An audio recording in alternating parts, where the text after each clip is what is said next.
Mr. Chairman, let me read na lang po. Let me manifest with regards to the statement being made by Attorney Trixie Angeles in social media po. Allow me to proceed, Mr. Chairman. You have the floor. Thank you, Mr. Chairman.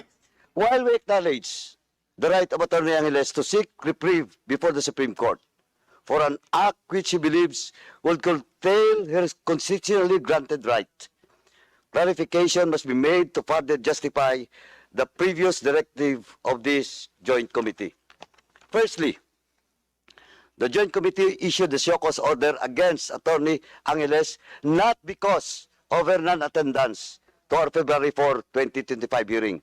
Hindi po dahil wala siya dito, kaya na-issuehan siya ng show cause order, but because of the content of the communication that she submitted before this committee, which directly challenges our jurisdiction to conduct inquiry in aid of legislation.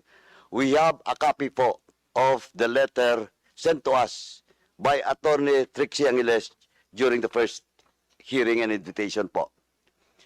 We would like to remind Attorney Angeles that as an officer of the court and a member of the legal profession, she is bound to respect and abide by the Constitution.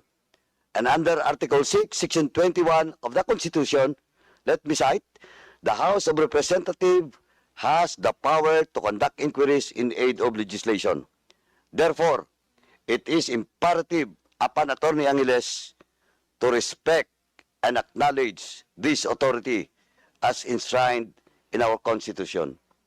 Secondly, Mr. Chairman, the Joint Committee directed the Legal Department to study and consider filing possible disbarment case against Attorney Angeles because we believe that an officer of the court, she must conduct herself as a true advocate of law rather than being the one directly promoting its defiance.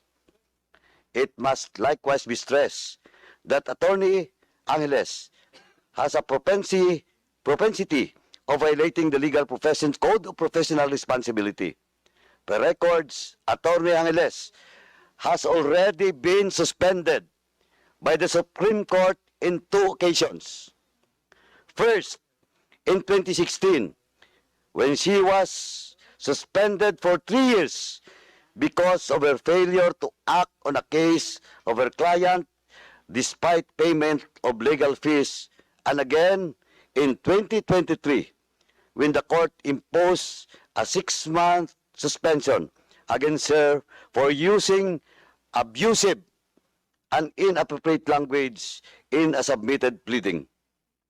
Considering the aforementioned, it is only but proper for this jurisdiction to examine whether a disbarment case should be filed against Attorney Angeles for constantly disregarding and violating the code of conduct being observed by all members of the bar. That's all, Mr. Chairman. For in the case of